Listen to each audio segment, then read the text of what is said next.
اعوذ باللہ من الشیطان الرجیم بسم اللہ الرحمن الرحیم۔ محترم ناظرین السلام علیکم، میرا نام ہے حافظ عبدالرحیم۔ امید کرتا ہوں کہ آپ سب خیریت سے ہوں گے۔ بسم اللہ الرحمن الرحیم۔ پاک پروردگار کے بابرکت نام سے شروع کرتا ہوں جو دلوں کے راز خوب جانتا ہے۔ اللہ پاک سے دعا کرتا ہوں کہ اللہ پاک آپ کی تمام جائز خواہشات کو پورا فرمائے، وسیع رزق اور آپ پر اپنی رحمتوں کے سائے ہمیشہ برقرار رکھے، آمین۔ ناظرین اگرامی، آج کا ہمارا موضوع حضرت یونس علیہ السلام کا واقعہ۔ حضرت یونس علیہ السلام اللہ کے نبی تھے۔ آپ کے نام پر قرآن پاک میں پوری ایک سورت ہے جس کا نام ہے سورہ یونس۔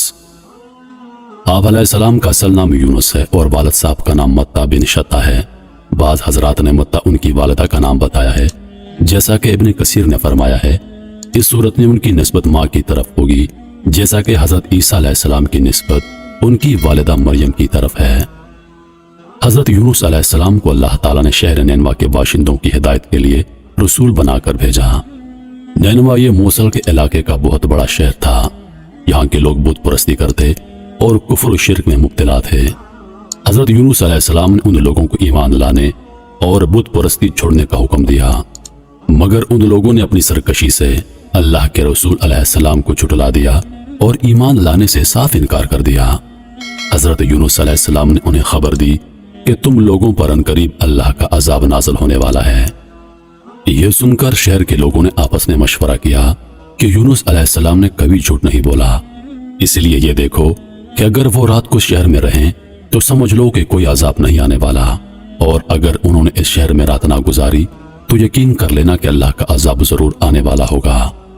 رات کو لوگوں نے دیکھا کہ حضرت یونس علیہ السلام شہر سے باہر تشریف لے گئے اور واقعی صبح ہوتے ہی عذاب کے آثار نظر آنے لگے۔ چاروں طرف سے کالی بدلیاں نمودار ہوئیں اور ہر طرف سے دھواں اٹھ کر شہر پر چھا گیا۔ یہ منظر دیکھ کر شہر کے باشندوں کو یقین ہو گیا کہ عذاب آنے والا ہے۔ لوگوں نے یونس علیہ السلام کی تلاش و جستجو شروع کر دی کہ وہ ان کے ہاتھ پر ایمان لائیں گے، مگر وہ دور دور تک کہیں نظر نہ آئے۔ اب شہر والوں کو اور زیادہ خطرہ اور اندیشہ ہو گیا۔ چنانچہ شہر کے تمام لوگ خوف خداوندی سے ڈر کر کانپ اٹھے اور سب کے سب عورتوں، بچوں، بلکہ اپنے مویشیوں کو ساتھ لے کر اور پھٹے پرانے کپڑے پہن کر روتے جنگل میں نکل آئے اور رو رو کر صد کے دل سے یونس علیہ السلام پر ایمان لانے کا اقرار و اعلان کرنے لگے۔ شوہر بیوی سے، مائیں بچوں سے الگ ہو کر سب کے سب استغفار میں مشغول ہو گئے اور دربار الہی میں گڑ گڑا کر گریہ وزاری شروع کر دی۔ جو مظالم آپس میں کیے تھے ایک دوسرے کو معاف کر دیے، اور جتنی حق تلفیاں کی تھیں سب کی سب آپس میں معاف کر دی۔ غرض یہ کہ سچی توبہ کر کے اللہ عز و جل سے عہد کر لیا کہ یونس علیہ السلام جو کچھ خدا کا پیغام لائے ہیں ہم اس پر صدقے دل سے ایمان لاتے ہیں۔ اللہ تعالیٰ کو شہر والوں کی بے قراری اور مخلصانہ گریہ وزاری پر رحم آ گیا اور عذاب اٹھا لیا گیا۔ ناگہاں دھواں اور عذاب کی بدلیاں رفع ہو گئیں اور تمام لوگ پھر شہر میں آ کر امن و چین کے ساتھ رہنے لگے۔ اس واقعے کو ذکر کرتے ہوئے اللہ تعالیٰ نے قرآن مجید میں یوں ارشاد فرمایا ہے، جس کا ترجمہ ہے، تو ہوئی ہوتی نہ کوئی بستی کے ایمان لاتی تو اس کا ایمان کام آتا۔ ہاں، یونس کی قوم جب ایمان لائے ہم نے ان سے رسوائی کا عذاب دنیا کی زندگی میں ہٹا دیا اور ایک وقت تک انہیں برتنے دیا۔ مطلب یہ ہے کہ جب کسی قوم پر عذاب آتا ہے تو عذاب آ جانے کے بعد ایمان لانا مفید نہیں ہوتا۔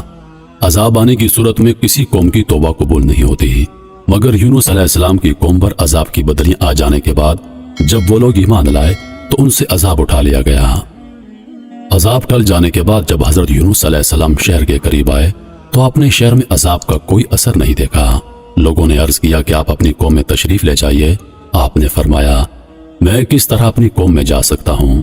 میں تو ان لوگوں کو عذاب کی خبر دے کر شہر سے نکل گیا تھا، مگر عذاب نہیں آیا تو اب وہ لوگ مجھے جھوٹا سمجھ کر مجھ کو قتل کر دیں گے، کیونکہ ان لوگوں کی روایت تھی کہ جو کوئی جھوٹی گواہی دیتا یا جو کوئی جھوٹی بات کہتا اور اگر وہ سچ ثابت نہ ہوتی تو اس کو قتل کر دیا جاتا۔ آپ علیہ السلام یہ فرما کر اور غصے میں بھر کر شہر سے پلٹ آئے اور ایک کشتی میں سوار ہو گئے۔ کشتی روانہ ہو کر جب سمندر کے بیچ میں پہنچی تو ٹھہر گئی، نہ کشتی آگے بڑھتی اور نہ پیچھے۔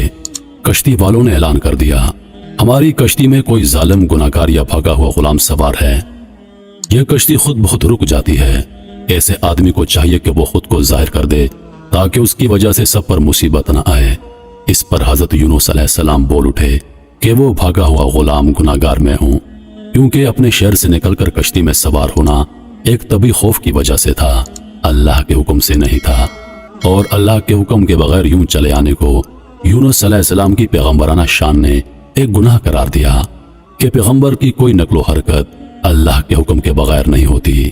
بہرحال آپ علیہ السلام نے فرمایا، مجھے دریا میں ڈال دو تو تم سب اس عذاب سے بچ جاؤ گے، مگر کشتی والے اس پر تیار نہ تھے۔ آپس میں گفتگو کرنے لگے، یہ حسین نوجوان ہے، یہ کبھی جھوٹ نہیں بولتا، یہ پاک دامن نوجوان ہے، یہ بے گناہ نوجوان ہے، اس کو کیسے سمندر میں پھینک سکتے ہیں؟ آخرکار انہوں نے قرآن اندازی کی جس میں یونس علیہ السلام کا نام نکلا۔ لوگوں کو اس بات پر تعجب ہوا اور کئی مرتبہ قرآن اندازی کی گئی، ہر مرتبہ آپ علیہ السلام کا نام نکلا تھا۔ ایک طرف قرآن اندازی میں نام نکلنے پر آپ علیہ السلام کو دریا میں ڈالے جانے کا سامان ہو رہا تھا، دوسری طرف ایک بہت بڑی مچھلی اللہ کے حکم پر کشتی کے قریب منہ کھولے موجود تھی کہ آپ علیہ السلام کو اپنے پیٹ میں جگہ دے دے۔ آخرکار کشتی والوں نے آپ علیہ السلام کو اٹھا کر پانی میں پھینک دیا، اور اسی دوران ایک بہت بڑی مچھلی نے آپ علیہ السلام کو نگل لیا۔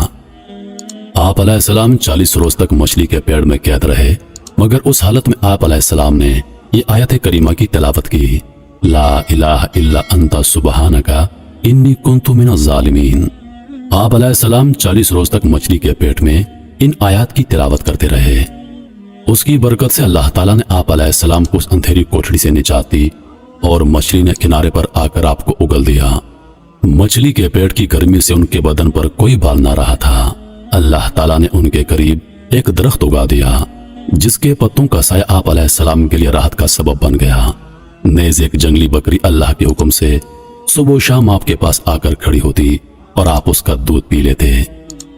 رسول اللہ صلی اللہ علیہ وآلہ وسلم نے فرمایا، جب اللہ تعالیٰ نے یونس علیہ السلام کو مچھلی کے پیٹ میں قید کر دیا تو مچھلی کو حکم دیا کہ ان کو لے لو، لیکن ان کے گوشت پر تیرا حق نہیں، کیونکہ یہ تیری غذا نہیں ہے۔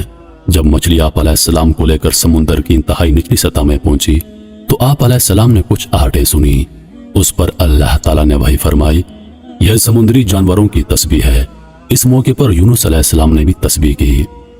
جب فرشتوں نے آپ علیہ السلام کی تسبیح سنی تو اللہ کی بارگاہ میں عرض کرنے لگے، اے ہمارے پروردگار، ہم ایک کمزور سی آواز کسی اجنبی سے سن رہے ہیں۔ اللہ نے فرمایا، یہ میرا بندہ یونس ہے۔ فرشتوں نے عرض کیا، وہ تو نیک بندے ہیں اور ان کی طرف سے ہر رات آپ کے پاس نیک اعمال پہنچتے ہیں۔ اللہ نے فرمایا، ہاں، یہ میری بہت اچھی تسبیح کرتے ہیں۔ پھر فرشتوں نے اللہ کے حضور حضرت یونس علیہ السلام کی سفارش کی تو اللہ نے مچھلی کو حکم دیا اور اس نے آپ علیہ السلام کو سمندر کے کنارے پر ڈال دیا۔